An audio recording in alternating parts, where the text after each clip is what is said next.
ದೇಶ ನಮ್ಮ ಯುವಕರ ಮೇಲೆ ನಿಂತಿದೆ. ಪ್ರತಿಯೊಬ್ಬರು ಕೂಡ ತನ್ನ ಮಕ್ಕಳು ಒಳ್ಳೆ ಬದುಕನ್ನ ಕಟ್ಕೊಳ್ಬೇಕು ಅಂತ ಹೇಳಿ ಎಲ್ಲರೂ ಕೂಡ ಒಂದು ಆಸೆ. ಇಡೀ ಇವತ್ತು ಭಾರತದಲ್ಲಿ ಎಲ್ಲರೂ ಕೂಡ ನ್ಯಾಯಬದ್ಧವಾದಂತಹ ಬದುಕನ್ನ ಕಟ್ಕೊಳ್ಳಿಕ್ಕೆ ಬಹಳ ಕಷ್ಟ ಆಗ್ತಾ ಇರೋದನ್ನ ನಾವೆಲ್ಲ ನೋಡ್ತಾ ಇದ್ದೇವೆ. 25 ಲಕ್ಷಕ್ಕೂ ಹೆಚ್ಚು ಜನ ವಿದ್ಯಾರ್ಥಿಗಳು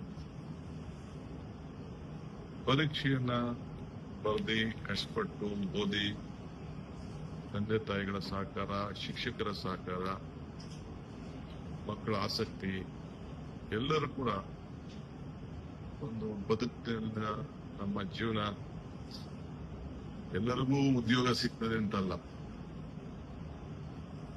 ಉದ್ಯೋಗವನ್ನ ಸೃಷ್ಟಿ ಮಾಡುವಂತ ಶಕ್ತಿ ಆ ಹೊಸ ಯುವಕರಲ್ಲಿ ನಾವೆಲ್ಲ ನೋಡ್ತಾ ಇದ್ದೇವೆ.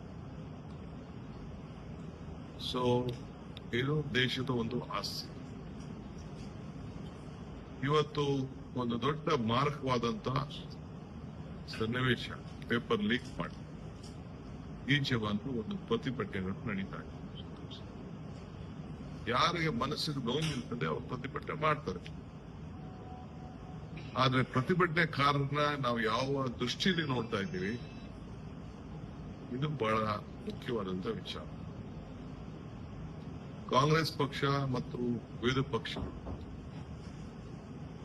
ಆ ವಿದ್ಯಾರ್ಥಿಗಳ ಪ್ರತಿಭಟನೆಗೆ, ಅವರ ವಿದ್ಯಾರ್ಥಿಗಳ ಭಾವನೆಗೆ ನಾವು ಅವರ ಜೊತೆ ಕೂರಿಸಿಕೊಂಡಿದ್ದೇವೆ, ಧ್ವನಿ ಎತ್ತಿದ್ದೇವೆ. ನೀಟ್ ಪರೀಕ್ಷೆ ಮುಂದೂಡಬೇಕು ಅಂತ ಹೇಳಿದ್ದೇವೆ, ತಪ್ಪಿಸಿದವರಿಗೆ ಶಿಕ್ಷೆ ಆಗಬೇಕು ಅಂತ ಹೇಳ್ತೇವೆ, ಮಂತ್ರಿಗಳು ರಾಜೀನಾಮೆ ಕೊಡಬೇಕು ಅಂತ ಕೇಳಿದ್ದೇವೆ. ಕೊನೆಗೆ ಸಂಸತ್ನಲ್ಲಿ ಚರ್ಚೆ ಮಾಡೋಣ ಅಂತ ನಾವು ಹೇಳ್ತೇವೆ. ಅದ್ಯಾವುದಕ್ಕೂ ಕೂಡ ಅವರು ಅವಕಾಶ ಕೊಟ್ಟಿಲ್ಲ. ಯಾರು ಇಡೀ ದೇಶದ ಯುವಕರು, ವಿದ್ಯಾರ್ಥಿಗಳು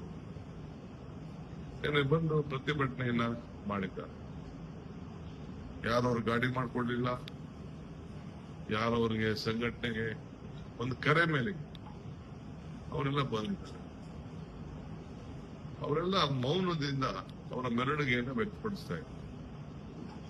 ನಮ್ಮ ಮನೆ ಮಕ್ಕಳು, ನಿಮ್ಮ ಪೊಲೀಸ್ ಮಕ್ಕಳು, ನಿಮ್ಮ ರಾಜಕಾರಣಿಗಳ ಮಕ್ಕಳು, ಈ ದೇಶದ ಒಂದು ಆಸ್ತಿ, ಮುಂದಿನ ಭವಿಷ್ಯ. ಅವರಿಗೆ ನೀವು ಒಡಿಸ್ತಾ ಇರೋ ರೀತಿ ನೋಡಿದ್ರೆ ನಿಮ್ ಮಕ್ಕಳ ಮೇಲೆ ಬಿದ್ದಂತ ಏಟಲ್ವಾದು. ನೀವು ತಂದೆ ತಾಯಿಂದಿರಾಗಿ ನೀವು ಅದನ್ನ ಒಪ್ಲಿಕ್ಕೆ ಸಾಧ್ಯನಾ? ಏನ್ ತಪ್ಪು ಮಾಡಿದವರು? ಇದು ಒಂದು ದೊಡ್ಡ ಎಲ್ಲರ ಮನಸ್ಸನ್ನು ಕೂಡ ಕಾಡ್ತಾ ಇದೆ. ಭಾರತೀಯ ರಾಷ್ಟ್ರೀಯ ಕಾಂಗ್ರೆಸ್ ಪಕ್ಷ ಮಲ್ಲಿಕಾರ್ಜುನ್ ಖರ್ಗೆ ಅವರು ಮತ್ತು ರಾಹುಲ್ ಗಾಂಧಿ ಅವರ ನೇತೃತ್ವದಲ್ಲಿ ಧ್ವನಿ ಎತ್ತಿದೆ. ನಮ್ಮ ಡ್ಯೂಟಿ. ಈ ದೇಶದಲ್ಲಿ ಕಾಂಗ್ರೆಸ್ ಪಕ್ಷದ ಇತಿಹಾಸನೇ ಈ ದೇಶದ ಇತಿಹಾಸ. ಯಾವಾಗಲೂ ಕೂಡ ಇಂತಹ ಆಂದೋಲನಗಳಲ್ಲಿ ಇವತ್ತು ನಾವು ಜನರ ಧ್ವನಿಯಾಗಿ ಇವತ್ತು ನಾವು ನಿಂತ್ಕೊಂಡು ಕೆಲಸ ಮಾಡ್ತೇವೆ. ಇವತ್ತು ನಾನು ಪ್ರಮಾಣ ವಚನ ನಾಳೆ ಕೊಡಬೇಕು ಅನ್ನೋದನ್ನ ತೀರ್ಮಾನ ಮಾಡಿಕೊಂಡು ಬರ್ತಾವೆ. ನಾನು, ಸಿದ್ದರಾಮಯ್ಯನವರು, ಹರಿಪ್ರಸಾದ್ ನಾವೆಲ್ಲ ಬಂದು ನಮ್ಗೆ 12 ಗಂಟೆಗೆ ಮೀಟಿಂಗ್ ಫಿಕ್ಸ್ ಆಗಿದೆ. ಸೊ ಕಾರಣಾಂತರದಿಂದ ಆ ಸಭೆ ನಡೀಲಿಲ್ಲ. ನಾಳೆ ಆಗ್ಬೇಕಾಗಿತ್ತು. ನಾನು ಗೌರವ್ ಕೂಡ ಮುನ್ಸೂಚನೆಯಲ್ಲಿ ನಾನು ತಿಳಿಸಿದ್ದೇನೆ, ಈಗ ಮುಂದಕ್ಕೆ ಹೋಗ್ಬೋದು. ಯಾಕೆಂದ್ರೆ ಇನ್ನ ನಮ್ಮ ನಾಯಕರುಗಳೆಲ್ಲ ಬಂಧನಕ್ಕೊಳಗಾಗಿದ್ದಾರೆ. ನಾವು ಪ್ರಧಾನಮಂತ್ರಿಗಳ ಮನೆ ಮುಂದೆ ಇಷ್ಟೊತ್ತು ಪ್ರತಿಭಟನೆ ನಡೀತಾ ಇತ್ತು. ಎಲ್ಲರನ್ನು ಬಂಧಿಸಿದ್ರು, ಬಹಳ ಅಸಭ್ಯದಿಂದ ವರ್ತನೆ ಮಾಡಿದ್ರು, ನನ್ನೂ ಕೂಡ ಎಳೆದಾಡ್ಲಿಕ್ಕೆ ಪ್ರಯತ್ನ ಮಾಡಿದ್ರು. ಆಗ ರಾಹುಲ್ ಗಾಂಧಿ ಅವರು, ನಮ್ಮ ಮುಖ್ಯಮಂತ್ರಿಗಳು ಬಾರದು ಅನ್ನೋದನ್ನ ವಾರ್ನಿಂಗ್ ಕೊಟ್ಟರು. ಆಗ ಅವ್ರನ್ನ ಮುಖ ನೋಡಿಕೊಂಡು ನನ್ನ ಸುತ್ತು ಪಿಂಗಾವನಾಗಿ ನಿಂತ್ಕೊಂಡು ಆಮೇಲೆ ಸೈಡ್ಗೆ ಹೋದೆ ನಾನು. ಸೈಡಲ್ಲಿ ಚೇರ್ ಹಾಕಿ ಅವರ ಪೊಲೀಸ್ ಅವರೇ ಕರ್ಕೊಂಡು ಬಂದ್ಬಿಟ್ಟ.